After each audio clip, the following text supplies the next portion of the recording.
Hello viewers, today we have Mamta Rao with us, who is the founder of Spurti Yoga, and she would be talking to us about how yoga can help you in mental health issues. Hi Mamta ma'am, how are you?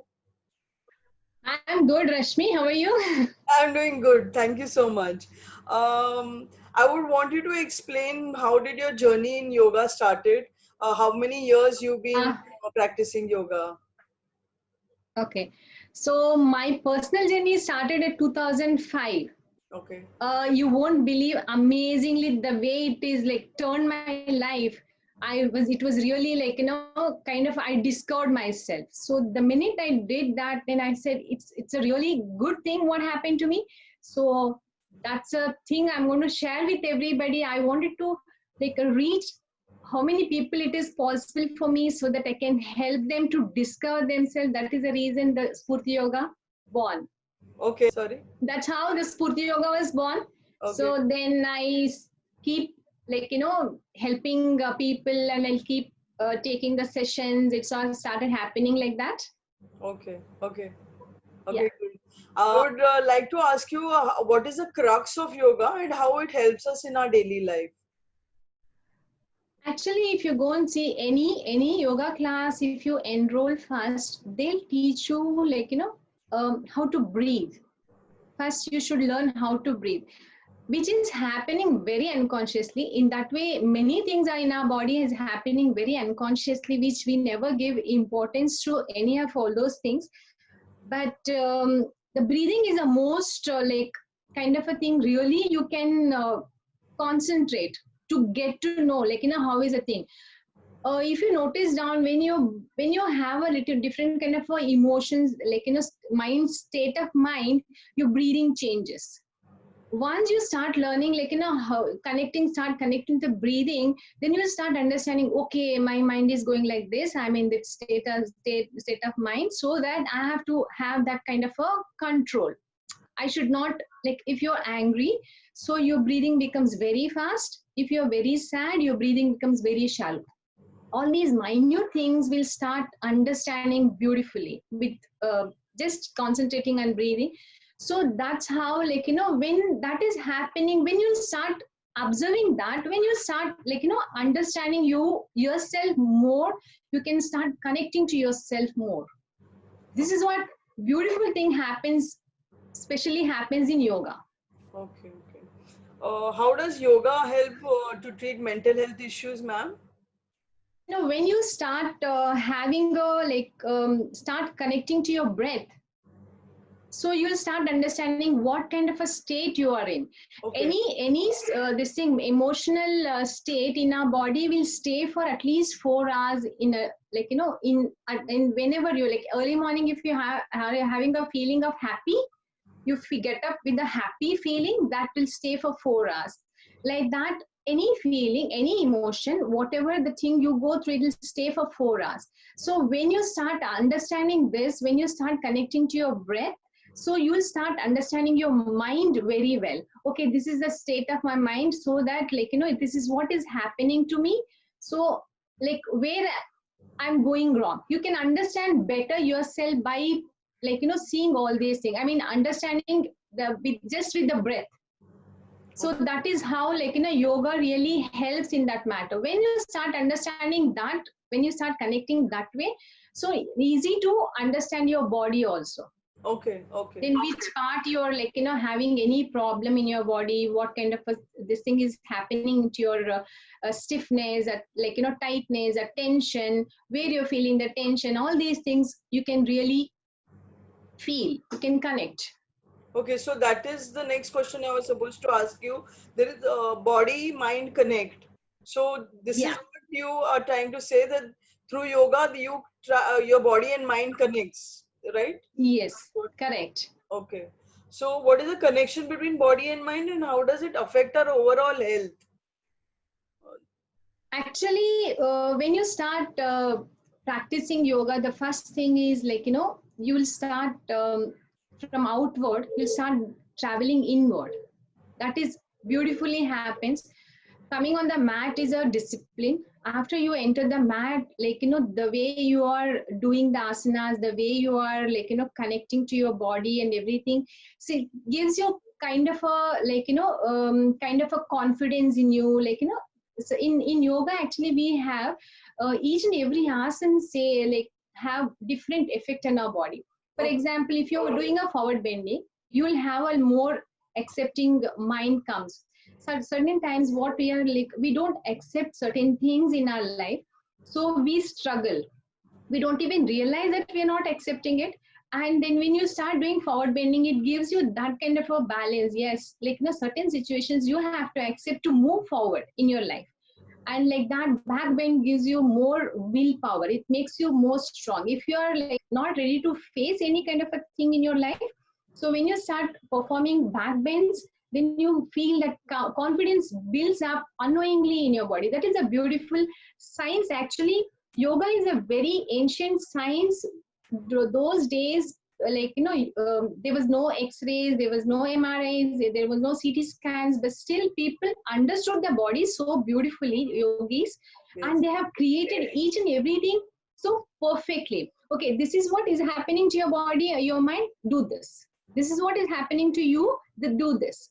So that is the reason they have created n number of asanas. Again, there is no limitation. Okay, if you're not comfortable doing this asana, you can do this. Okay. Like that. If you're not doing this, the pranayam, like, you can do this. So that is the reason, like, like that they have given the solution. When you start doing that, the way they have taught, the way they have created, it's mind-blowingly. You can, like, balance your body and mind without any side effects, I can say. Okay. So that means there's no age limit to doing yoga, right? There's no age limit. No. There is no age limit. No, not at all, actually. Anybody, they can do yoga. See, in yoga, actually, we have so many things. In case if you are not ready to do any kind of asanas, by doing a simple stretches and getting into pranayam, you can just do pranayam. Again, you can heal yourself. You can keep your body hale and healthy. And okay, fine, sometimes we feel we don't want to do any kind of a thing, like no pranayam, no, like, body asanas, anything. You can just lie down and you can do yoga nidra. It's a beautiful yoga nidra, this thing which really heals our body. See, that's the reason there is no age limit. Whoever want, they can perform yoga very nicely. Okay. How does this you've already answered? How does yoga help in maintaining body-mind balance? Yeah. Anything you want to add to what you've said earlier? One thing now, like nowadays, everybody is going to very anxiety is building up because of this pandemic, and like, sitting at home thinking about lot many things. When you're sitting at home, like, when you're moving around meeting people, doesn't happen anything. When you're sitting at home and doing things, naturally you'll start feeling anxiety, you start feeling insecurity, and what is happening, how we are going to sustain. All these things are happening nowadays. But believe me, just nothing but like people can do any kind of a asanas, any kind of exercise they can do. But by doing just pranayam once a week, or like once in a day, once a week, they can do yoga nidra. So that really going to make the body more, like, heal happens, anxiety levels goes down, stress level goes down by just doing. Let them, if they are interested in doing any dance performance or any kind of a exercise, a gym or whatever it is, but just by doing a pranayam, like, twice a week, and doing a yoga nidra once a week really helps them in this kind of a situations. Okay.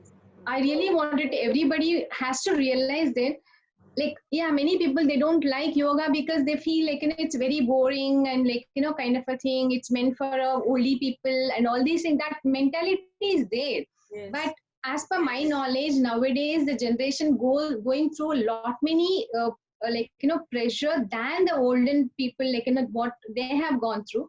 So for them, yoga is a full package, I can say. It's a full package. If they start adopting that, let them be, like, let them do any form of exercise, doesn't matter, but just adopting a pranayam and a yoga nidra, that relaxation, consciously relaxing your body, body and consciously connecting those tensed muscles and tighten this thing body really helps them to relax completely. Okay, okay. That's how yoga helps anxiety and stress. That is how yoga helps to heal stress and anxiety. You just explained. So, is Yeah, would like to add something to the anxiety and stress part, ma'am? I feel nowadays each and every person has to do pranayam and at least this part of a yoga. Not necessary they have to do asanas and everything. Of course, nowadays everybody is going for a yoga only because they have understood because of our Prime Minister Narendra Modi's this thing. Everybody understood what is the benefit of yoga and what they started adopting that. And unfortunately your mantras, again mantras, we have such a beautiful this thing we have in our India, that is a mantras. So if you can't even imagine the power of mantra because it's a combined, like form of a compound form of a energy they have created. The way you pronouncing it, the way you are creating the energy outside, when you do that then you realize that.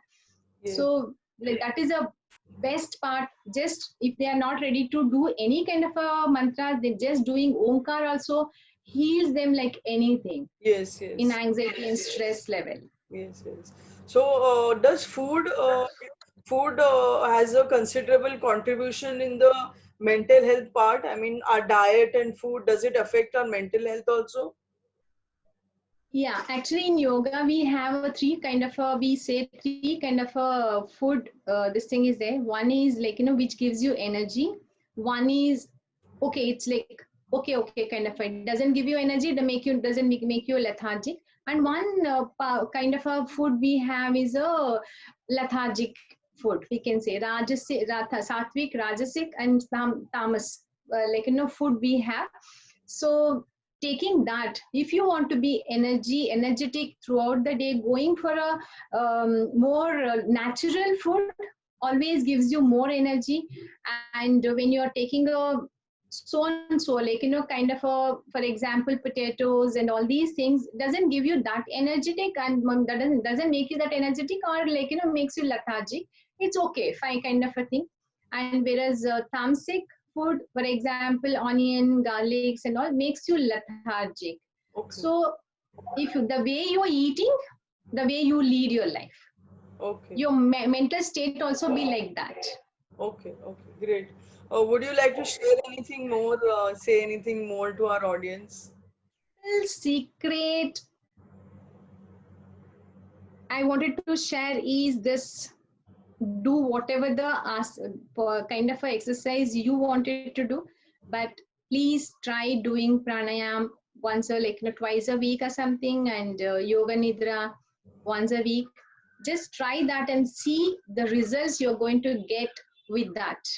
That is what I just wanted to like tell you, all your viewers, so that they can take the benefit of yoga, they can realize what is happening. Because see, most of the time what we keep running nowadays, lifestyle become like that, that we keep running. So we keep running behind something, other thing is happening, we never take a break. Though we have taken a break, like we go for a holidays, I have seen people going for a holidays, but still there is a plan. Okay, we have to visit this, we have to visit that, we have to do this, we have, so n number of plans will be there. But there is no thing, okay, I'm not doing anything, I'm just going there and just relaxing, I'm sitting and just enjoying the view or whatever. We never do that, right? Yeah, So yeah. that is what, like, you have to start relaxing, and taking that kind of a break is the most important for your body. Okay. Thank you, ma'am, for talking to me and my viewers and sharing your views about yoga and mental health. Thank you, ma'am. Thanks a lot. Thank you so much. Thank you so much. Thank you so much.